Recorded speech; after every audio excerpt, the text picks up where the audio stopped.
That's Rain Parade performing for the BBC back in 1985. The LA-based Paisley Underground band split shortly after that, but now they're back together releasing their first new album since '85 titled Last Rays of a Dying Sun. We caught up with Matt and Steven of Rain Parade on release day and asked them what brought them back together. We both had separate projects, the Helvenians, Viva Saturn, but we played with each other, kind of the same bands with just different songwriting vehicles. And then we got invited to play a show for our friend Bobby Sutliff in Atlanta. Who's no longer with us, unfortunately. Yeah, sadly, he's no longer with us. But at the time, he was recovering from a car accident, pretty bad one. He had a head injury. So we went down to Atlanta, and we played down there, and we started playing live again, and it sounded really, really good. We did one show in San Francisco, I think, before that, and we recorded it, and we released that as a live album. So there's a live from San Francisco album too. Right. And then from there, we just kind of started writing songs again. I think. Yeah, I mean, we've always sort of been under the radar, so to speak. We neither one of us is. I mean, I have a bigger mouth than he does, but neither one of us is a gadfly of any kind. And, we've almost since 1981 we've lived in the same town, except for I think from the '90s, some later '90s into when did you move back up here? Well, I was between 2005 and 2010. I was, Right. So yeah, that era after Viva Saturn stopped in the late '90s, around 2000 or so, and then until he moved back here, we weren't working together a whole lot. But aside from that, we've worked on projects together, songwriting and all that kind of stuff. And then, after the Bobby thing, we started to get back together and kind of geared it up, and we enjoyed playing together again. And then the pandemic was somewhat of a blessing. Yeah, I've heard that. I kind of miss it in a way. The pandemic was a big factor in our sort of buckling down and getting back in the studio and finishing the songs. We have a long history of writing together, so there were we had some stuff lying around from before, but the way we've always worked is he's got his pile, I've got my pile, and sometimes they're closer to finish than others. Yep. But by the time we get done with it, it's got both of our stamps on it. So cool. You can probably figure that out from listening to it. Who at least initiated it? That's usually the lead singer. But by the time it's all said and done, we both have our stamp on it. So right. We realized that we had enough for a record, and after we recorded the 3x4 record with our friends Dream Syndicate and Bangles and Mercury Clock, then kind of the juices were flowing. We had a new band. We were playing with John Thoman, who we played with since 1984, and I've known him since the same time that I met Steven's brother many, many years ago. And we added another guy named Derek C., who's a really, really good guitar player and a great musician. And Stefan Hunke's been our drummer for a while. And there you go. That's the band. And you got a guy named James Hill who's been with you for a while as well, acting as producer. So what's the glue that keeps him stuck to you? Well, he's an outstanding producer. Yeah, I mean, we're really fortunate to have him. Right. We the first two records. Well, the EP that we did, Bill Hine. He produced this one, right? Correct. Yeah. So we were on Enigma back then. Yep. And Steven's brother was in the band with us for the first record. Yep. And for all the previous, you don't really see it. It's like the tip of the iceberg would be that album, but the formulation and crafting of the sound and all of this stuff, David was absolutely instrumental in that process with Steven and I. And three songwriters is tough, so he wanted to do his own thing, and that's fine. So we did. Yep. And then Bill from Enigma, who was also the guy who owns this new record company that we're on now. I gave him the whole rundown. Okay, you got this. Okay. He owned the record company, but the pressing. Anyway, he's like, hey, well, this is a guy named Jim Hillman. We think he should work with you guys. So we met him, Right. and we worked with him on Explosions, and we really, really hit it off. He's one of our best friends now. And when we went to Island, they didn't want to use him, which was probably a mistake on our part. Yep. But anyway, many years later, Stephen did Viva Saturn, and I helped him with that. And I did the first Helene's album, which Jim mixed some of.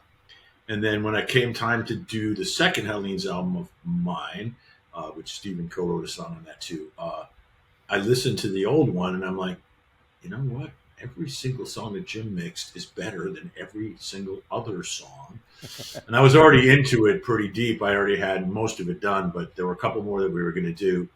And then he got involved in that. And that was, I don't know, 5, 6, 7 years ago. And pretty much everything after that, he's been intimately involved with. And after the Helene's project, I think, was the 3x4 Correct. project. Which don't know how familiar you are with that. That's where Right. we're all covering each other's songs. Yep. Right. Yep. That's where we kind of hooked back up full time with Jim as our producer. Yeah, okay. So the Helene's did 2 more songs before the end. Not to bore you, too much detail.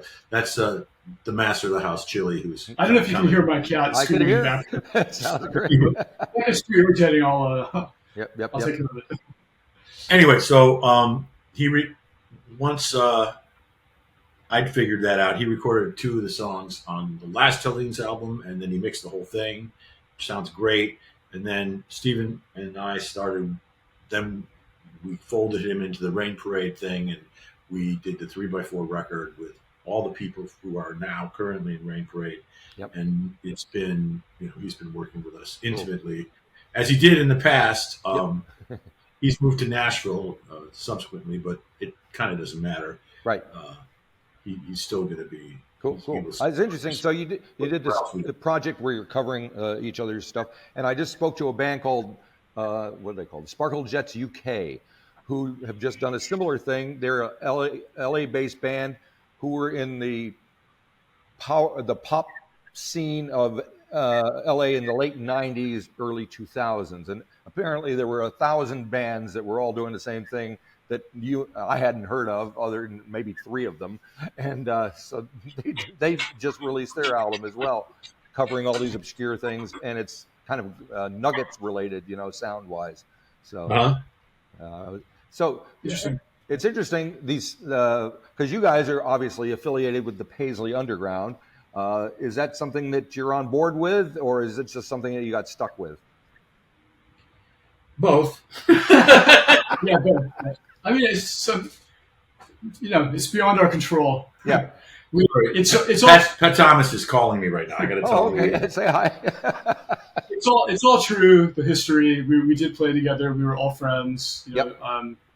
We all kind of had similar, really diverse, but kind of similar musical influences. Yep. And we kind of grew up together. Learning how to play, learning how to perform.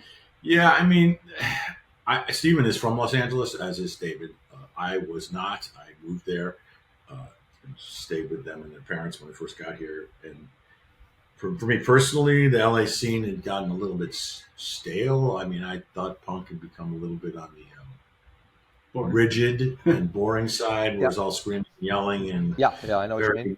Male dominated, and it wasn't that cool kind of androgynous isn't the right word, but more open scene that it was in the 70s. And we, Stephen and David, knew the Suhoffs who lived down the street from the Bangles, but that was the only real connection to all those other people. And then David and I went to see Sue's new band. I think they were called the Colors then, and they were. As did I. Oh, that's. Yes, you got that show too? The Hollywood too. Oh, Yeah, okay. Stephen, all right. A little fuzzy on the details there. But anyway, they played the show at the Hollywood, and we're like, holy smokes. Yeah, they were, I mean, it was clear that they were going to be really popular. They were amazing and they sang great. Had this really cool garagey sound, but with that, mamas and papas / birds kind of. Right. Thing. Anyway, so we knew them, and then we started seeing all these other bands like Dream Syndicate and 3 O'Clock and Green Red, and Long Riders, and others, and they all at least they were into melodic songwriting. So Yep. it wasn't like screaming and yelling all the time. So not that there aren't some cool bands that do that. Yep. But there you go. I think that was a big factor, kind of reintroducing basic musicality into rock music. Like there was really a lack of that in the LA scene. It was really kind of just bland. Driving hardcore was big. You know, there's more about attitude than music. I think that's what we were all kind of motivated by, because we all really liked, melodic, kind of atmospheric melodic music. And they were cool, but there's bands like X, who was cool. And, X was good songwriting band, and I like the Circle Jerks, and then a band like Rank and File, who used to be the Dills, right? But they went a little more country, but still, there were bands around that wrote songs. And then there was The Last. And that's true. They're sort of the link between. Yes, I don't know if you're familiar with them, but they were actually kind of a little bit ahead of their time. Yep. And I think in a way they were kind of one of the unspoken progenitors of what's called Paisley Underground. Correct. They sort of linked that kind of punk spirit, but they had a 12-string in it, and they were a phenomenal band. They're really, really great band. Like three brothers and a couple other people. The Noltes, and then Vitas Monterey. Great name, Vitas Helmut Monterey, who's an amazing keyboard player. Super nice guy. And Vitas actually had a 4-track studio, and we recorded some of our first actual release recordings with him. Right. Yes, exactly. Yeah. On Wharf Rat Tales, which you may know. You might know. Right. So anyway, that's how. And then we got dialed into that. The very first show that we played happened to, by kismet, be with Green on Red, who.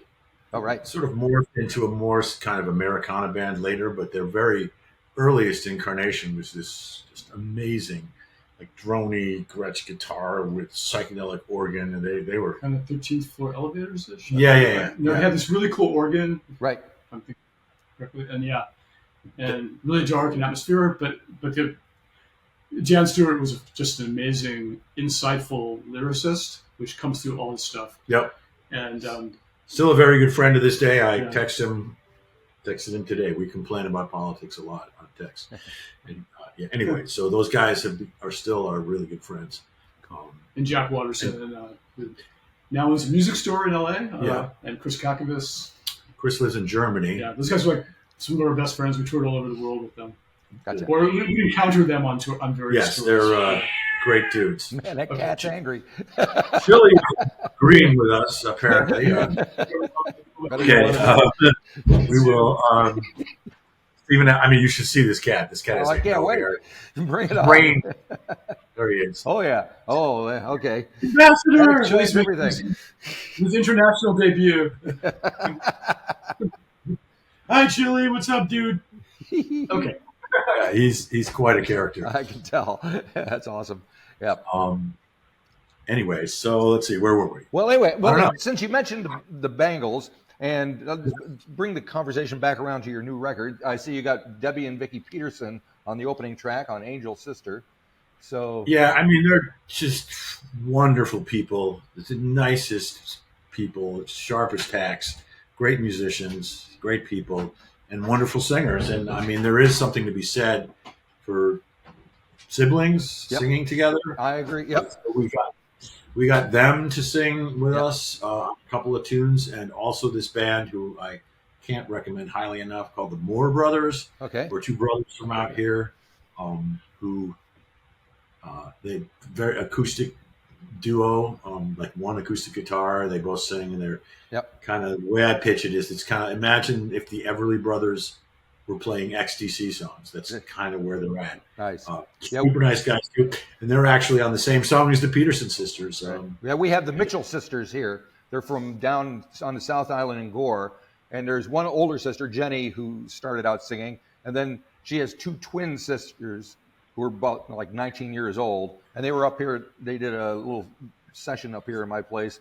And to hear the two sisters who were twins singing harmonies, it's like it's one thing, but it's not, doesn't sound like a solitary voice. It's amazing.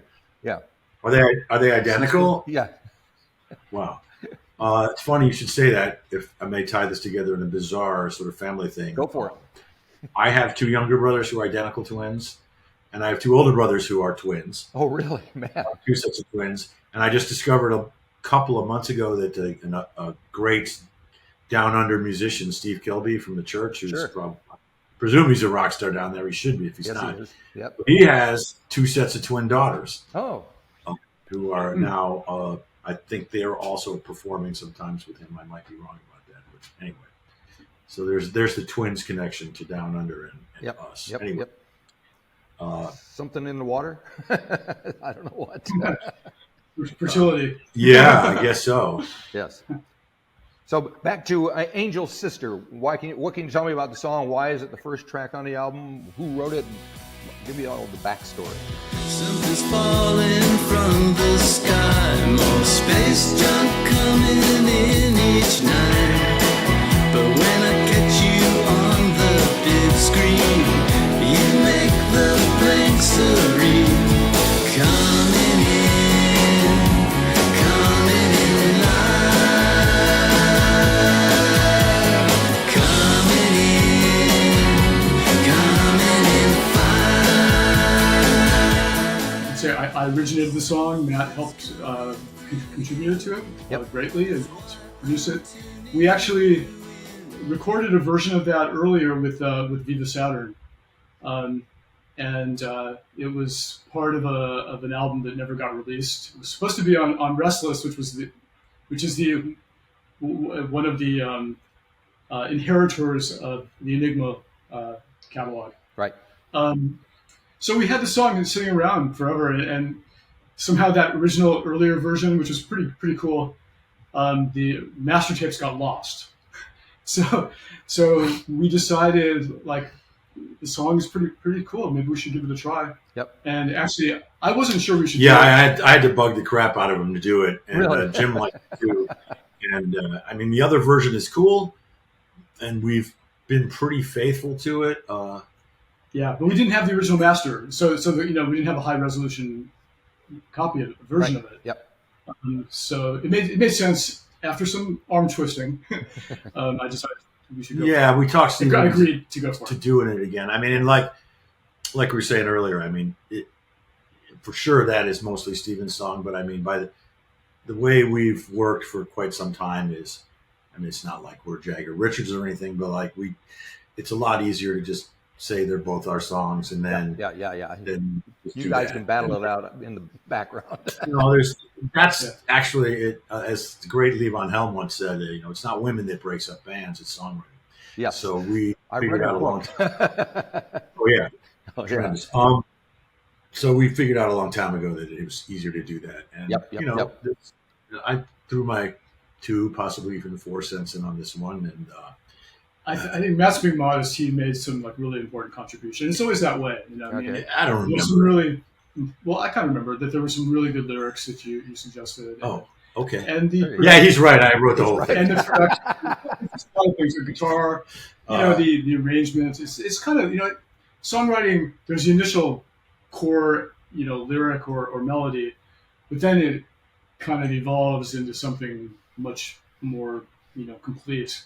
Gotcha. And Matt and I have both been involved with Rain Parade stuff on every level in the sort of development. Yeah, we figured out a long time ago that first of all, collaborative art is difficult, which is why having 3 songwriters in the band is really hard, and it didn't last with us. Yeah. But it's also very exciting, and there are certain things that he's better at than I am, and better at. Is a different perspective than I do, and vice versa. Well, hopefully we complement each other. Yeah, I mean, he writes tons of music. I write lots of lyrics.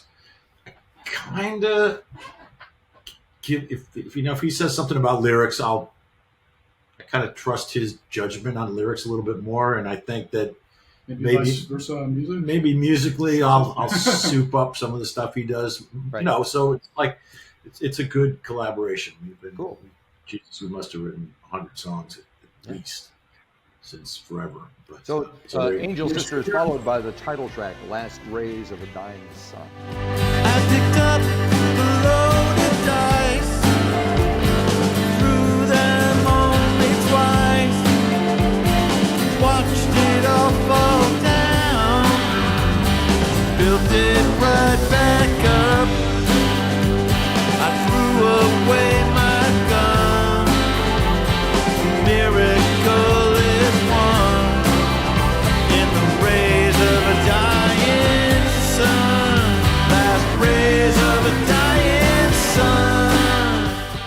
kind of the opposite of Angel Sister. That's a song that I had, Right. that I was playing with the Hellenes a little bit, and the middle section of that song was pretty underdeveloped, and Stephen like dove in and whipped it into shape and wrote a bunch of lyrics, and then he ended up singing that, which we did this time more than we ever have. Right. Typically, one guy sings it, and the other guy will sing harmony. But this time, we did a lot of splitting things up. Like I'll sing a verse and he'll sing a chorus, or vice versa, or one section, or there's even a song where we trade lines off. One of the ones the Bangles sings on, the acoustic one called "Share Your Love." Right. That again actually is an amalgam. I had one section, he had the other. We kind of put them together, and we both sing on that. So it's interesting because you guys were probably in your 20s when you started working together, and now you're not. Correct. Also correct. So is there something to be said for being older and more mature and working together? Is it easier? Is it more sustainable? Or? It's for sure easier. Yeah. Because we both kind of had more stable in our lives. We're both more stable. Yeah, I mean, what else to say? I'm not sure what would have happened if we had been more successful back in the day. I mean, maybe one of us wouldn't have made it. I have no idea. Right. But we were better behaved than we used to be. We'll put it that way. Right. And we have our own separate lives of it. We're both married. We have our own separate lives. But at least I personally, I think he would agree that. Let him agree before I say it, but just a lot of respect. Yep. So that we work together. It's funny, we don't notice, but the new guy in the band, he's like, God, I can't believe you guys. You're like so respectful of one another. Right. When we're talking about music, and it is. It's that. I mean, there's a lot of. I mean, I've seen him at his worst, and he's seen me at my worst, and it's kind of like, there's a lot of water under the bridge. So it is. I'm not sure we have the same. I don't know, that's really up for other people to decide. Yeah. Whether we're as good as we used to be, but it is easier, and we don't feel as if we're a nostalgia band or anything like that. Right. We've always kind of been out of time. I mean, I think the first Rain Parade record could have easily been recorded, 10 or 15 years earlier, or 10 or 15 years later. Yeah, I don't think our approach has fundamentally changed at all. I think we've been kind of this tapping into the same influences and the same however those influences are kind of channeled through our songwriting. It's the same thing. We still kind of like the stuff that we've always liked. Going after a certain kind of mood, or a certain kind of atmosphere, or a certain irony or something in the lyrics. Yeah. We both were pretty. And I hate this word. It's what is used. It's actually worse than Paisley Underground, and that word is punk. We were very much into the sort of middle 70s New York scene. Oh, yes. I love that. Patti Smith, Television. Right. And not a single one of those bands is what I would call punk. None. Right. Not all of them. What they are, they're actually somewhat similar to our little scene. Yeah. Obviously popular and bigger and perhaps more important, but whatever. But what they are is their original approaches to music, and they're very songwriting based. So, hey, that's Dan Stewart texting me now. So there you go. He wants to get in on the action. No, he has no idea what's going on. But, like a band like Television, who we adore, or the Talking Heads, or Patti Smith, or the Ramones, even Blondie, who I also love. I think Stephen does too. Yep. All those bands were just very different, and they approached music differently, and they got slapped with this goofy label of punk, which to me really only means like that sort of, the Damned, the Clash, the Sex Pistols. That to me is what punk is. I kind of think of it also as the do-it-yourself vibe. Yeah, that too. Yeah. Well, and also, and also if we're this is the era where everybody creates. Right. I mean, if you.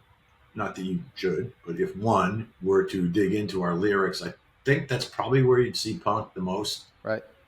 But Patti Smith was, and Tom Verlaine, those guys were super into Rimbaud, and Yeah. Verlaine, obviously. And Yes. that kind of thing. Not that we like sit around slashing our wrists and stuff. Yep. I think the reason we don't is because we have this outlet Yep. that allows us to get that stuff out. It's a good, healthy way of yes, getting that it's out of rewarding. your system. Yeah. Exactly. To release the demons, so to speak. And they're in there, boy. Let me tell you. All right. That's true. We're not unique in that way. No, it's weirdly when we started the '80s, the sort of Reagan Thatcher era. I'm not sure who was running Australia and New Zealand at that time. Yeah. Oh boy, I wish we had. Well, we had a guy named Muldoon here in New Zealand who was a classic. Yeah. Right. We could use one of those like young female leaders instead of a bunch of old. But farts. Jacinda Ardern's been up here at my studio, so.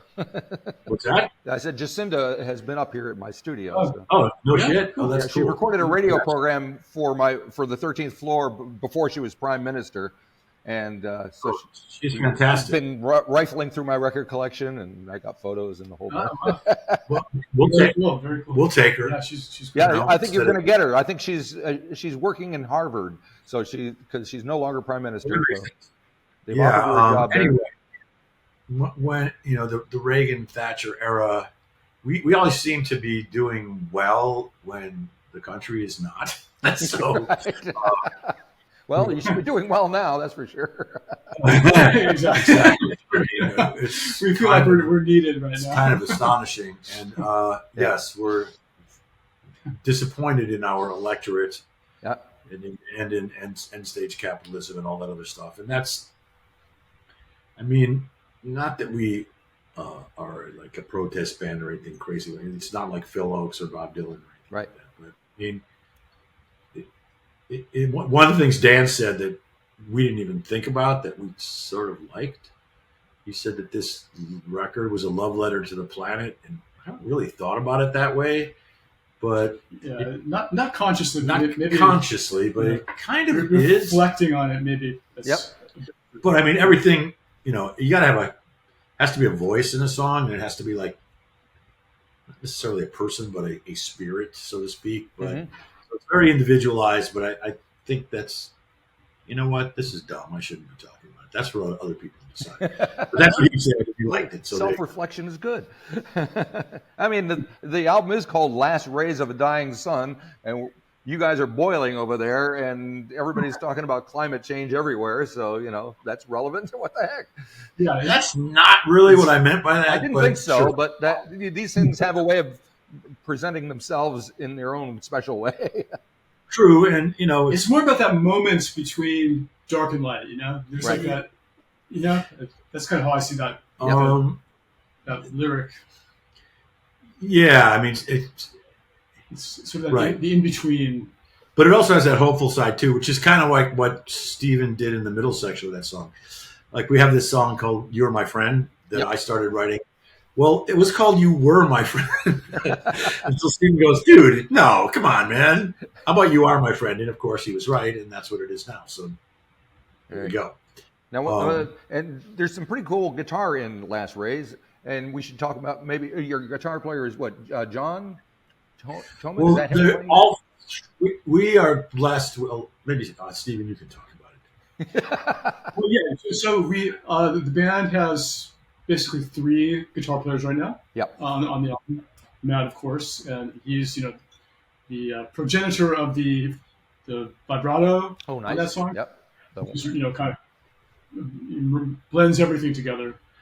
And then there's John Hillman, who's been with us since 84, basically. He came into the band after David left. Yep. And so he's been working with us. He's really integral in the guitar sounds. And then recently, as Matt mentioned earlier, we added Derek C., who really seems to get our aesthetic. Right. Totally. He's an excellent guitar player, excellent musician, and I think he's added a lot in terms of helping us kind of capture the guitar sounds.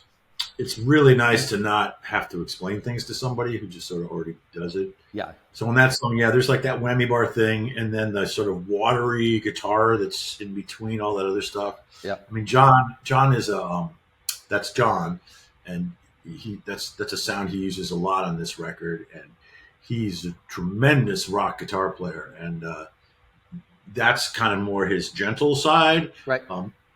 And on other songs, like say "Got the Fear" or something, you can hear him just like totally shred. Yes. Ferocious, Just soaring like, yeah. guitar.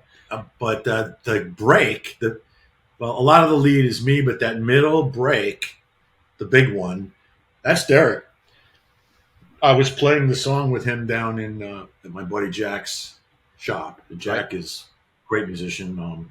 Funny, weirdly much better than he used to be. Not that he wasn't good back in the day, but he can do everything now. He plays drums, and he's playing drums. Uh-huh. And then we played that song, and Derek cut loose. I'm like, holy Jesus, dude, you're playing the first. You're doing that. So he plays that kind of main lead, and then the other slinky stuff around it is me, and the watery stuff is John. There's a bunch of songs where there's three guitars that are all kind of distinctive and interweaving. So Derek really, he understands. He knows how to get the cool sound out of like vintage gear. Right. Yes. Yeah. I mean, we got some cool stuff. I mean, between him and Thoman, holy smokes! I mean, I got my Gretsch, which is cool and vintage, but he and John we have 3 or 4 SGs in this band that are. John has the very first one from '61, and he's got a '69, and Derek's got this other. I mean, there's a ton of cool vintage stuff. We had the opportunity to experiment with a lot of different kind of vintage sounds and instruments. So the album is full of all kinds of different sounds. Yeah, there's a million guitars. Cool guitar sounds. Nice. Yeah, I used to work at the House of Guitars in Rochester. I think I told Stephen. Oh, the Chesterfield King dudes, right? Chesterfield Kings, Greg Prevost. And I think I read that John got his guitar repaired at the House of Guitars when you guys were playing at Scorpion. Yeah, I actually bought a jazz bass. Oh, yeah. Okay, there you go. Yeah. I think he did. One of the guitars he's using right now, he got from Jack Watterson. Right. No, we'll talk about. Hey, we'll talk about guitars all day. So I should just chill. Go back to the songs. There are a lot of guitars on this record, a lot of different ones. Nothing wrong with that. That's for sure. No. And by the way, Stephen plays some beautiful acoustic guitar in this also. All right, give me an example. What should we listen? Which track? Well, Other Side of You. Okay. Yep. I mean, we both next to it. It's very delicate. Yeah. That's the acoustic guitar. That's him. Yeah. And then I think guitar. Something in your eyes, bringing on a tear. Just hang on, it won't be long. I'm waiting for you here. Don't be sad if you can. In the end, I'm your friend. I play electric on that, and then John plays another acoustic guitar on that. So, I mean, we both, Stephen, I'm quoting Stephen now. I mean, we both write on guitars. Stephen's also an excellent keyboard player. Although he doesn't play a lot of keyboards in this band, he does play some. And he has these great finger picking songs, like the song "Broken Horse" or "Other Side of You" is kind of like that. And we're actually working on a new one that has that as well. There's also a bonus track which is not on the album. Oh yeah. Called, "Happy to Leave," which I don't know if you got the advance promo. I'm trying to think I think I do. Yeah.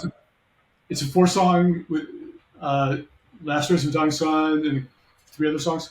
That has one song that's not on the album. Which another picking that's another Stephen picking song. Nice. So he does that as well a little bit. But as he has said, I mean, Rain Parade at its sort of core, the sound that people are probably the most familiar with is him playing bass and me playing that Gretsch guitar. Right. That's not all we do.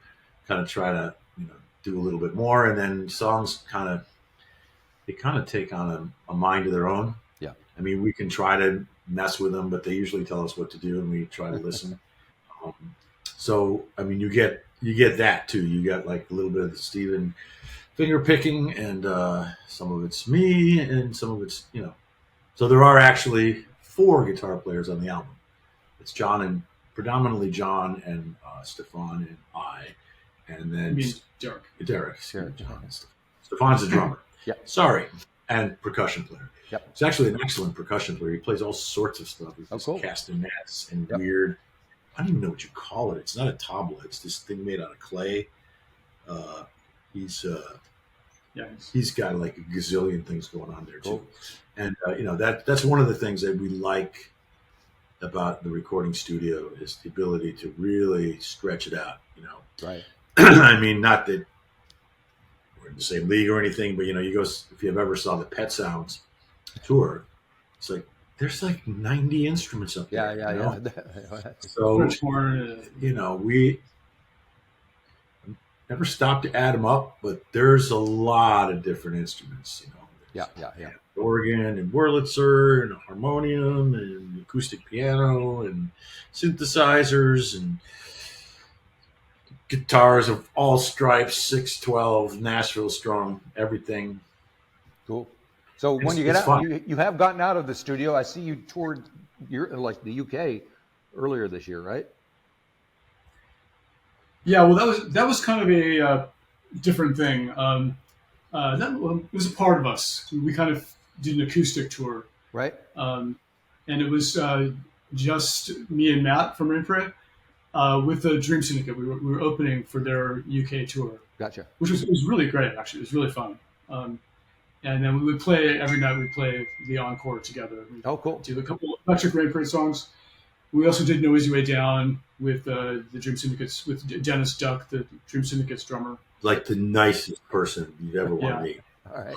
But yeah, that was cool though, because we just took the Gretsch, one electric guitar and one acoustic guitar, and it was kind of an opportunity to, I don't know, almost like reimagine some of our earlier stuff in an acoustic context. We've never done that before, and I'm really, really glad that we did. So are you gonna take this show on the road? Are you gonna get the band together and play these songs? Yeah, well, part of it is, you know, I mean, we're not exactly, nor have we ever been like tapped into the quote scene unquote. Right.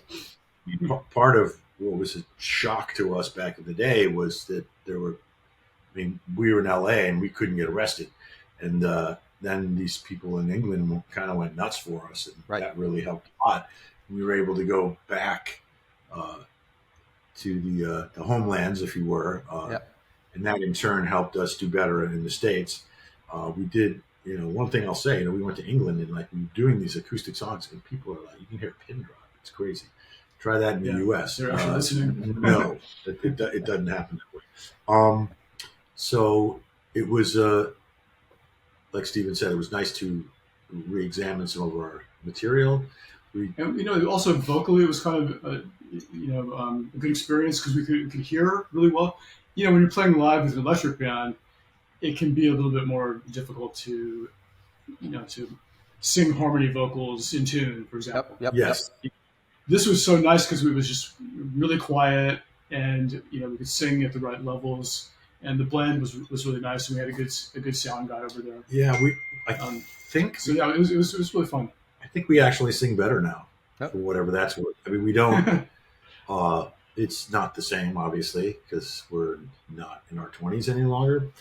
But you know, as my buddy Jack says, Jack from Reno Red, he said that the bus doesn't often come around 40 years later, and it looks like the bus did come around again. There you go. We're today actually. Is it the 4th or is it the 5th? What the hell day is it? It's the 4th. Yes, today is the day. It's the 5th for you. Yeah. Oh, sorry, it's the 5th for you. Right. So our new record was released today. Yep. Or yesterday for you. Yep. I don't know how that works exactly. It does. I think work. you would have to wait we do today get it for anyway. you. Oh, really? So you could? Okay. Yeah, I was. Well, we don't need yesterday online. We know what it sounds like. Oh, yeah, definitely. So we don't need it. But yeah, today's the day it comes out. Yep. Which pretty is exciting. Great. And And here you have, are spending all this time talking to me. So what's Yeah, wrong with this? we celebrate the occasion. Well, yeah, we really appreciate your interest. My pleasure, believe me. attention. Yeah. Well, you got to come down and bring the show down to New Zealand. You know, set up a little thing with you and the Chills on the same bill. That'd be fun.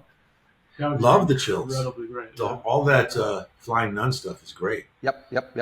And they got a lot of good new bands coming out on Flying Nun as well. Have you heard the Beths? The Bats. Beths. The Bats. The B. Oh, the Bats. Beths. Oh, no, BETHS. No, Yeah, they're quite indie. but aren't the Bats? They live right around the corner here, and yeah, they're very The cool. Bats. No, the Bats are on. The Bats are around still. Yep, absolutely. So they're all here. Well, Did give them our regards. Send them our regards. Did the Even Chills though we play- haven't met them personally. I think the Chills played a show with Viva Saturn. It's very Back in the possible. days. At the Possible, Paradise? Maybe it was the Bats. I don't remember. One of those things. Yeah, I think it might have been Yeah. One of the them. Bats. It wasn't the Chills. Those are both really super cool bands, and I will check out the best. Alrighty. Thank you very so much. much Really for this. appreciate It's been fantastic. Say hi to Pat for me again. I will. I actually have to call him back right now. Very good. I'll call him back. And hopefully Yeah, we'll see you down thanks here for having someday. All right. Thanks a lot. All right. Bye-bye. Bye.